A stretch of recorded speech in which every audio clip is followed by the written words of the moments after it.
A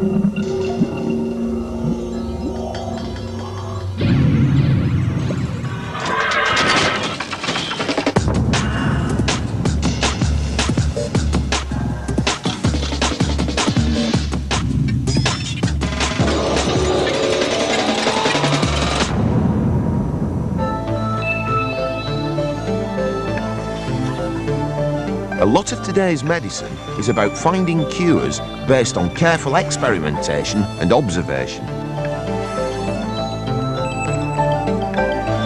This is the essence of scientific medicine, which we take for granted. But for most of history, doctors have not used this scientific approach. They had different ideas about medicine. Why did things change?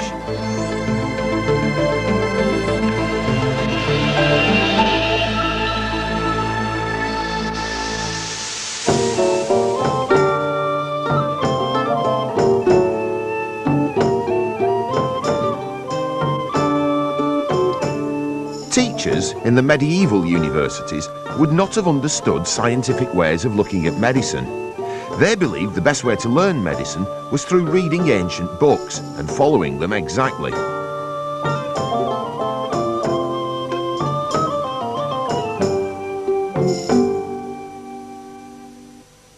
This is a typical lecture from a medieval professor, Bartholomew of Bruges, in about 1320. Telling his students why they should study the ancient Greek writer Galen. Some students are lazy. They want to be educated without doing the work. Others are thick-headed. They rush through books and then forget them. Others have no enthusiasm. Galen has written the best book for these students. It is called The Art of Medicine. No other book has so much in it. No other book is so easy to remember. Most importantly, this book is written by Galen, and after Hippocrates, Galen is the best writer.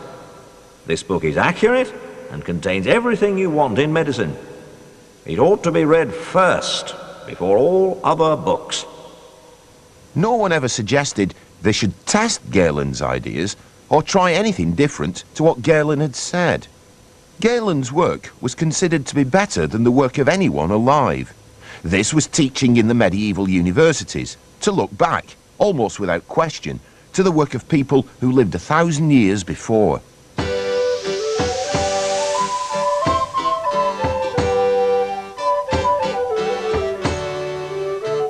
The Renaissance was the rebirth of learning, an exciting time for intellectuals and artists.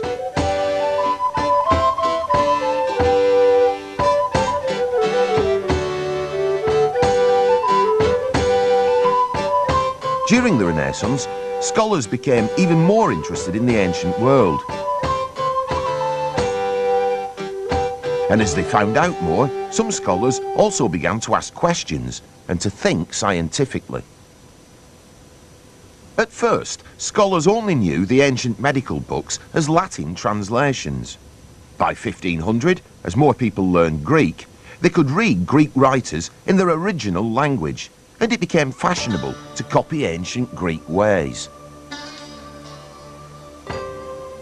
Scholars saw how some ancients were interested in observation and in discussing ideas.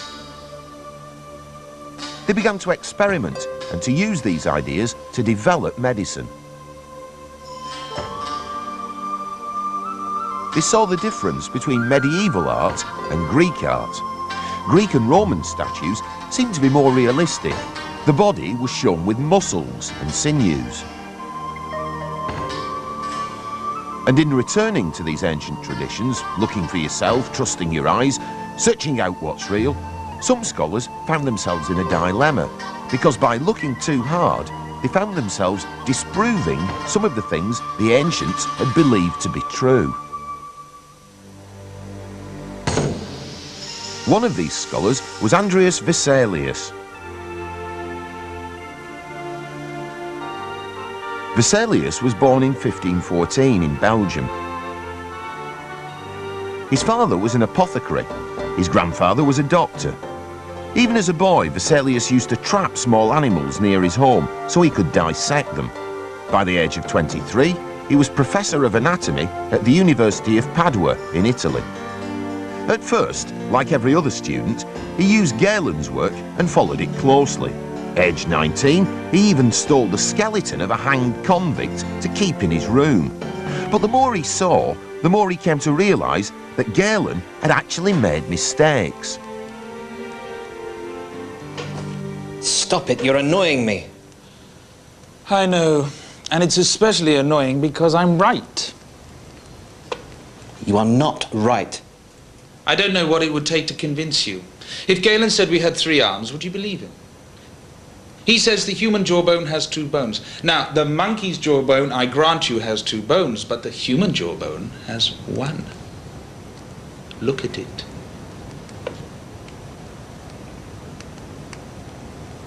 In 1540, for 8 months, Vesalius shared a room with a student from England called John Keyes. Keyes firmly believed in Galen's work and thought Vesalius was wrong to disagree. For Keyes, any mistakes in Galen were mistakes made by translators or copyists, not by Galen himself. I had a letter from Bologna this morning. They have another manuscript to show me. Definitely Galen. Just a scrap, 2 or 3 sides, but it's old. In Greek? In Greek, yes. Perhaps his original text. If I had money for every time you said that. I mean, I don't want to laugh, but this is just childish. We've versions of Galen in Arabic, we've versions of Galen in Latin, and everyone says 2 bones in the jawbone. You say they are written by some illiterate monk in some monastery where they hardly know enough Latin to say grace. Well, maybe, but everyone, if you ever find this precious original, it will say 2 bones in the jawbone. I wonder how your pig-headed arrogance will stand up then.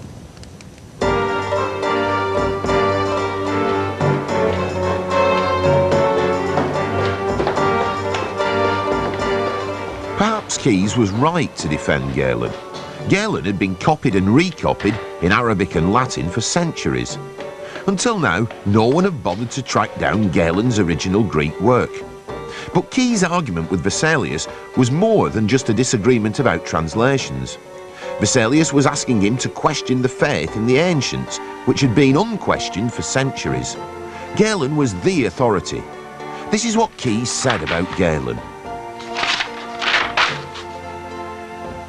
Galen and Hippocrates brought the science of medicine to perfection. Hippocrates, so Galen tells us, found out the method of healing people, while Galen made everything straight and true, just like a Roman emperor laying out a Roman road. To criticise Galen was professionally dangerous.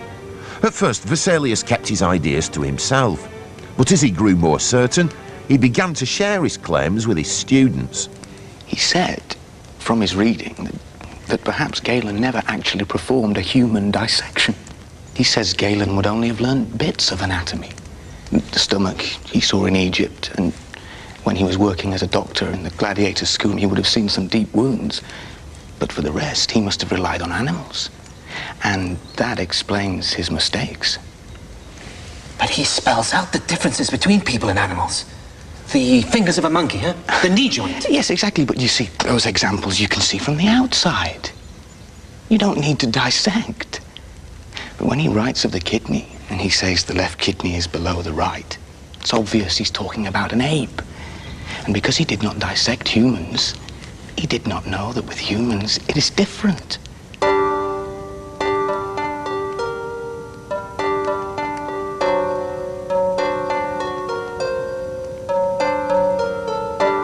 Unlike Galen, Vesalius was able to carry out many dissections. He could do what Galen hadn't been able to. He could provide an accurate map of the inside of the entire human body. Very soon, Vesalius also changed the way dissections were carried out. This picture shows the old way. A senior student sits on high, reading from Galen. The actual dissection, the cutting of the body, is left to a surgeon, while the professor simply points things out and discusses them. Vesalius criticised this method. He wrote, The professors have never used a knife. except at a dinner table. They repeat things they've never seen, but just memorize from other people's books. The students have to fight for a good view, but end up seeing less than they could at some butcher's stall. It's like watching someone else drink when you're thirsty. In 1540, Vesalius was asked to carry out a dissection in Bologna. One member of the audience, the German student Baldassar Hessler, took notes. His account and this picture show how Vesalius broke the rules. Vesalius was the demonstrator, but right from the start he ignored the professor and the old men at the back and gave a lecture of his own. He invited us to gather round to see, even to touch, wonders we'd never experienced. He'd brought a skeleton into the room. He showed us the muscle in the corpse, and then on the skeleton, how the muscle moves the bone. And the professor butts in and says how these things are not the opinion of Galen, but we are seeing with our own eyes. And it was wonderful to see. In 1543, still just 28 years old, Vesalius published his masterpiece, the Fabrica, a complete map of the human body. The bones, the muscles, the veins and arteries and nerves and organs, illustrated by artists in the new realistic style. The book was printed and read widely. Within a year or two, every medical student in Western Europe would see, for the first time, the body as it actually was. It didn't explain what caused ill health, but it helped the next generation of scientists to make new discoveries about the body. For traditional followers of Galen, the book was dangerous. Vesalius' old teacher, Gunther von Andernach, wrote that Vesalius should be punished by the emperor for the terrible things he was saying. But Vesalius won. The emperor ignored Andernach and appointed Vesalius as his physician.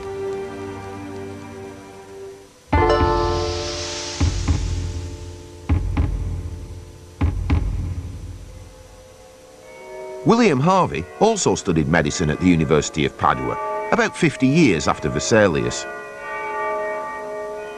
Although Vesalius had shown that Galen could be wrong, most doctors were still relying on Galen's ideas. His work was reprinted many times in this period and widely read in the universities. Harvey used scientific methods to prove things. Instead of just accepting Galen's work, he carried out many of his own experiments on animals. This was how Harvey discovered that Galen was wrong about how the blood moved around the body. He came up with a completely new discovery of the circulation of the blood.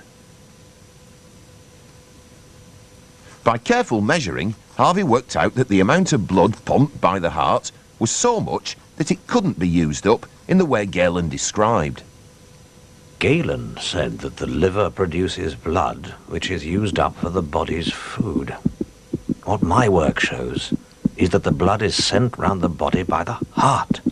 Furthermore, it is not used up. The same blood circulates round the body again and again. By 1616, Harvey knew Galen had got it wrong.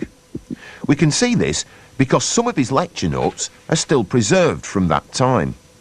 But it was still a big thing to argue that Galen was mistaken. So, over the next 12 years, he carried out many more experiments to prove his theories beyond all doubt. All of the demonstrations in this film were created by following Harvey's own instructions.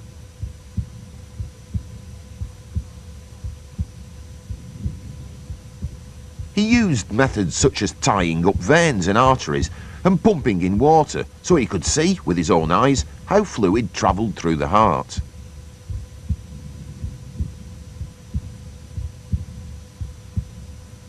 In Harvey's most famous experiment, he proved that blood only travelled round the body in one direction. He showed that if you put your finger above a valve in the vein of the arm and then flatten the vein up to the next valve, the vein cannot fill up again until you take your finger away. Blood can only flow in one direction through the veins. He'd already seen this working in animals. He'd put probes into veins and saw that the probe didn't get far if it was inserted the wrong way. If he inserted it in the other direction, it passed easily. Harvey felt this must be the way that blood travelled. He finally published his work in 1628. Now, all his experiments could be copied. Any other scientist could check whether he was right. In his book, he pointed out that his work was based not on textbooks, but on dissections. His thinking can still be demonstrated today. This is another description from his work.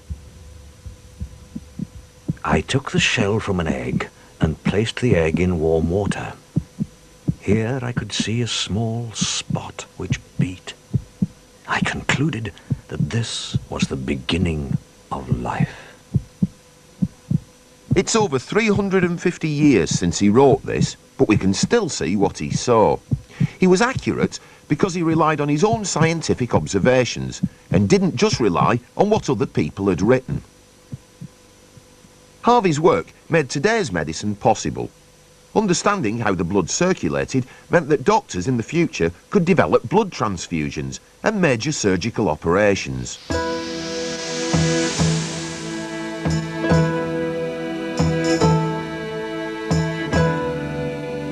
Groundbreaking science was happening in the universities, but it had very little effect on the way medicine was practiced. Right up until the 19th century, most people were not using scientific medicine.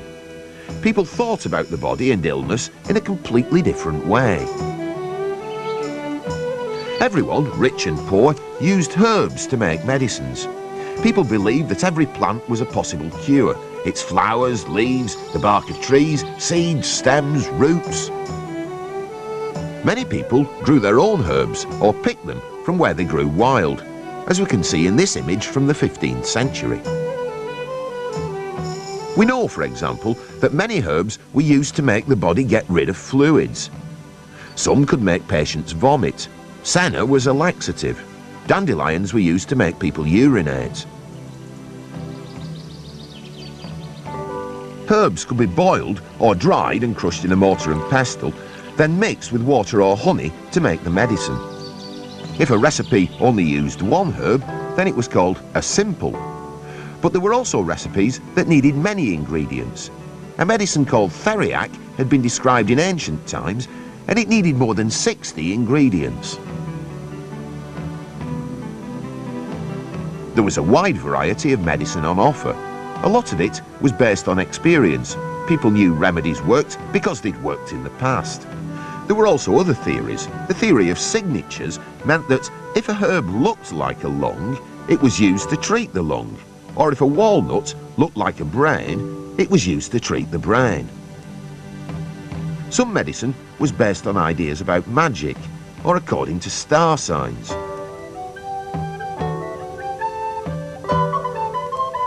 People also bought the medicines ready-made. Shops like this existed in the 14th century. They were called apothecaries. The apothecary would make up prescriptions from the doctor or sell you his own medicines. These are apothecary signs from the 15th century. They chose to show themselves with a mortar and pestle.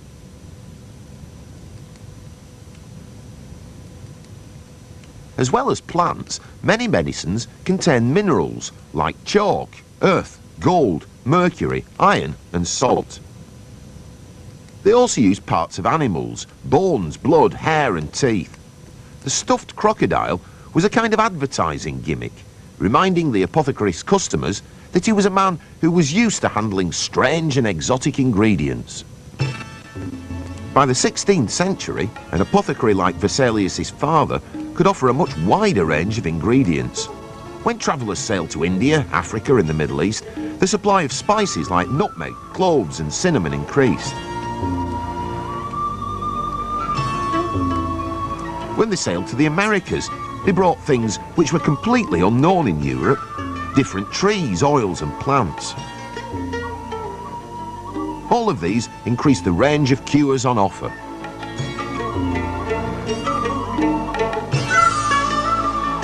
The fashion for new medicines from abroad was used by the travelling doctors who turned up at country fairs with bottles of pills and potions. These doctors were often the only ones ever seen by people in the countryside, and they would carry out everything from taking out your teeth to selling you ribbons.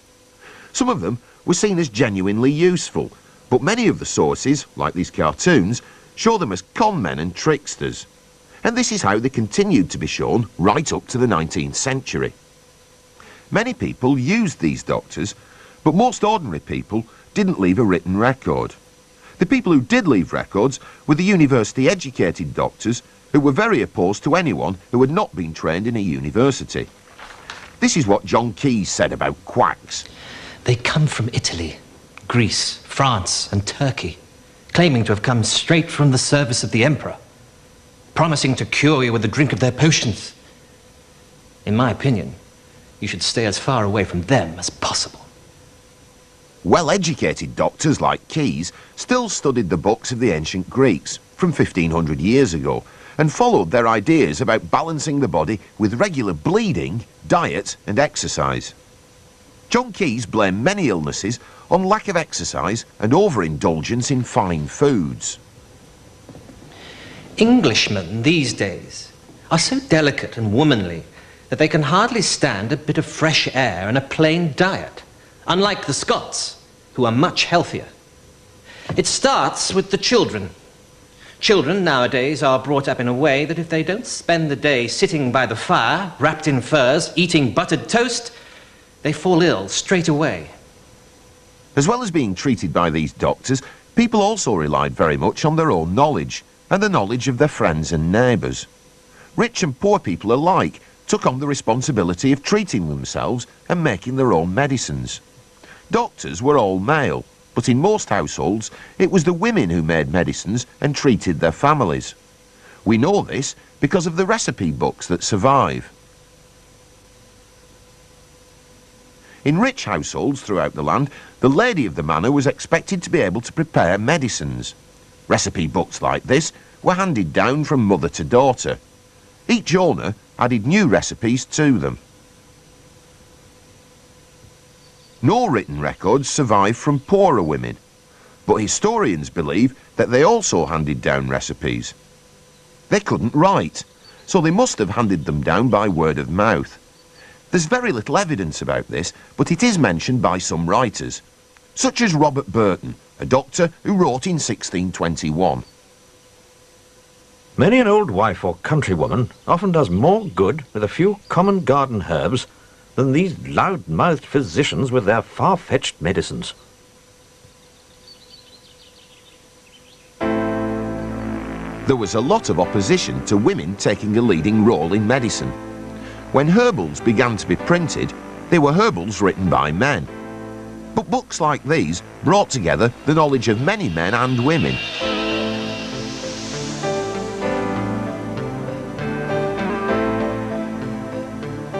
Scientific medicine today is very different to the medical care experienced by most people up until the 19th century. The work of scholars like Vesalius and Harvey had little effect at first, but most of today's medicine is based on their ways of working. They helped to start a scientific revolution.